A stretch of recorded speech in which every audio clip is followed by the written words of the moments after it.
মাসুদ কোনোভাবেই একজন ভালো পুলিশ অফিসার নন। তিনি বেসিক্যালি টিকটকার। 17 বছর কোথায় ছিল, কেমন ছিল তা মোটামুটি আমরা জানি। 3 মাসে সে টাকার আর হিসাব পাওয়া যায়নি। শিল্পী এবং তার শৈল্পিক স্বাধীনতার চর্চা করবার আগে তাকে আসলে একটা করাপশনের মধ্যে ঢোকানো হয়। এবং রাষ্ট্রীয়ভাবে একজন নারী মহাপরিচালকের রুমে যখন এই ধরনের ঘটনা ঘটে তখন এটাকে নারীর ক্ষমতায়ন নিয়েও প্রশ্ন তোলে। অ্যান্ড থার্ডলি, এখানে আসলে সংস্কৃতিকে, যে আমাদের এখানে সংস্কৃতি এবং শিক্ষা আমাদের এখানে যে সবার শেষে রাখা হয় যে কোনো প্রায়োরিটি লিস্টে, সেখানেও প্রশ্ন তোলেন।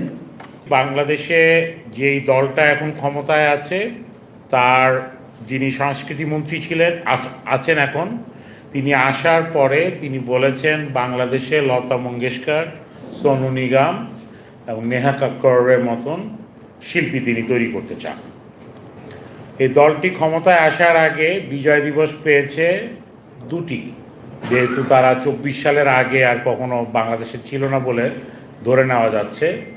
তারা বিজয় দিবসকে কেন্দ্র করে 2024 সালের 16ই ডিসেম্বর কনসার্টের আয়োজন করবার চিন্তা ভাবনা করেছিলেন। একটা বড় এস্টাবলিশমেন্টও তারা করেছিলেন 8 জনের দলে, তার ভিতরে এখন 5 জন কমপক্ষে মন্ত্রী।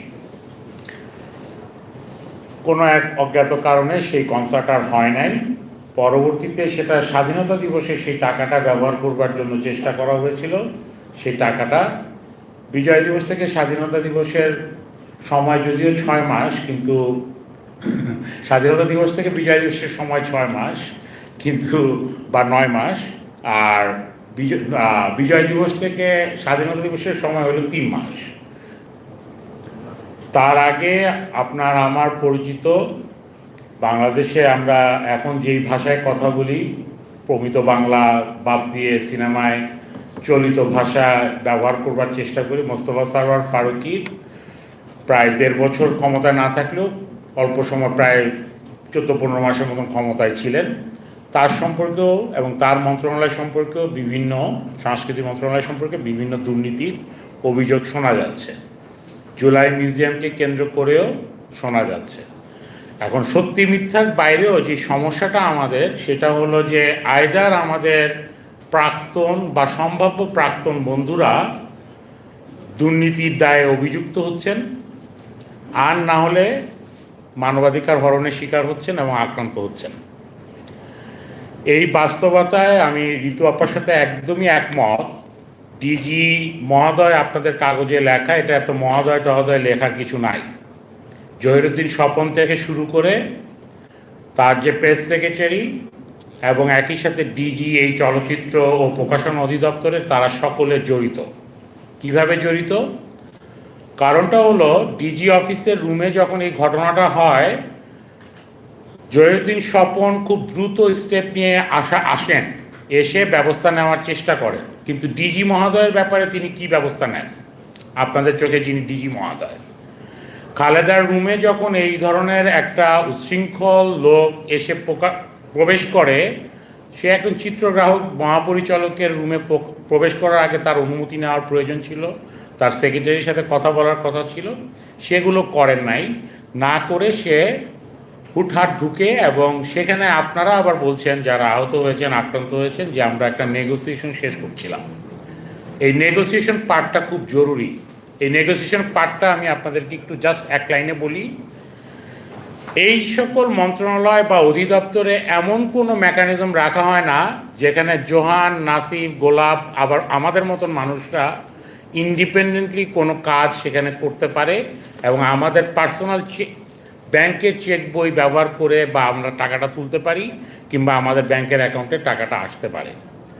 এটা এমনভাবেই এই মশিউরদেরকে নিয়োগ দেওয়া হয়, এই সংস্কৃতি মন্ত্রণালয় এবং তথ্য সম্প্রচার মন্ত্রণালয়ের মন্ত্রীবর্গ বা তাদের আত্মীয় স্বজনদেরকে নিয়োগ দেওয়া হয় বা তাদের দলের লোকজনকে নিয়োগ দেওয়া হয়, যাতে এবং এই করাপশনের মধ্যে ঢোকানোর মধ্য দিয়ে 10%, 15%, 20%, ইভেন 50% পর্যন্ত চুরি করবার একটা সুযোগ রাখা হয়। এবং টেবিল কমিশন অনুযায়ী এটা মন্ত্রী পর্যন্ত যায়, উপদেষ্টা পর্যন্ত যায়, এগুলো আমরা জানি। তো তো সুতরাং খালেদার ব্যাপারে অ্যাকশন নেওয়াটা খুব জরুরি, কেননা তার অফিসে বসে হয়েছে। মশিউর, আতিক এবং অন্যান্য হাবিবুল্লাহ পাহাড় কলেজের যারা ছাত্র দলের যারা যুক্ত ছিল এই হামলার সাথে, তাদেরকে আসলে বের করতে হবে যে এই সিসিটিভি ফুটেজটা তারা কেমন করে ডিজি রুম থেকে নিয়েছে, এবং ডিজিকেও এই উত্তর দিতে হবে, এবং সংস্কৃতি মন্ত্রণালয়কে ইনক্লুডিং জহিরুদ্দিন স্বপনকে এই উত্তরটা দিতে হবে। জহিরুদ্দিন স্বপন মায়ের ডাকের অনুষ্ঠানে যান, ওনার যে সেক্রেটারি আছেন ফারজানা, তিনিও মায়ের ডাকের অনুষ্ঠানে যান, ওনার ফুল টিম মায়ের ডাকের অনুষ্ঠানে যান, এবং তাদের দলের এবং তাদের মন্ত্রণালয়ের প্রেমিসে কিভাবে এই ধরনের আক্রমণটা হয় সেটা প্রশ্ন করতে হবে।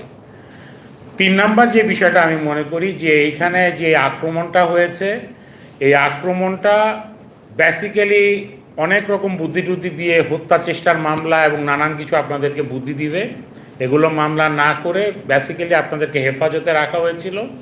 আপনারা যখন আক্রান্ত হয়েছেন তখন আপনারা রুম থেকে বের হয়ে যেতে পারেন নাই, বা ইভেন ওই অধিদপ্তরের যে গেট সেই গেটটাও লক করে দেওয়া হয়েছিল। তার মানে হেফাজতে থাকা অবস্থায় আপনাদেরকে নির্মম নির্যাতন করা হয়েছে।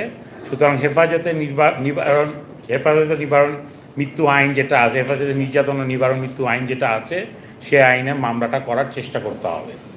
আর এই মামলা আপনাদের কাছে রমনার ডিসি মাসুদের কাছে গেছে। মাসুদ সম্পর্কে আপনাদের যাদের খুব ভালো ধারণা আছে তার সম্পর্কে শুধু একটু বলি।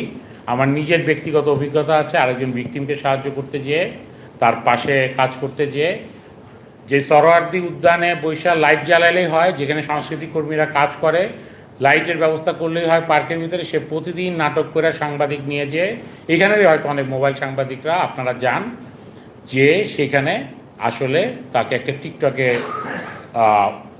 মাদক উদ্ধারে সাহায্য করেন। তো এই কাজগুলো আমার মনে হয় যে আমাদের সচেতনভাবে চিন্তা করা দরকার যে এই পুলিশি রাষ্ট্র সংস্কৃতি অঙ্গন কেমন করে সামরিকীকরণ করা হচ্ছে এবং একই সাথে রাজনীতিকরণ করা হয়েছে, এবং বিগত সরকারগুলোর আমলে যেই ধরনের দুর্নীতি ইনক্লুডিং শিল্পকলা, লিয়াকত, আর মনে রাখা দরকার যে আওয়ামী লীগের আমলে যিনি সংস্কৃতি মন্ত্রী ছিলেন তিনি গণহত্যা না হলেও মানবতা বিরোধী অপরাধে অভিযুক্ত এখন কারাগারে আছেন, এক সময়কার বাকের ভাই আসাদুজ্জামান নূর। তো সুতরাং আমার মনে হয় যে একই সাথে শুধু মত প্রকাশের স্বাধীনতা, শিল্প সাহিত্যের স্বাধীনতা সহ ইন্টারসেকশনাল যে এই ধরনের মৌলিক মানবাধিকারের বিষয়গুলো আছে, সেই বিষয়গুলো নিয়ে আমরা একসাথে আলাপ করতে পারবো এবং কাজ করতে পারবো, সে আশা ব্যক্ত করে আসলে আমি আমার বক্তব্য শেষ করছি।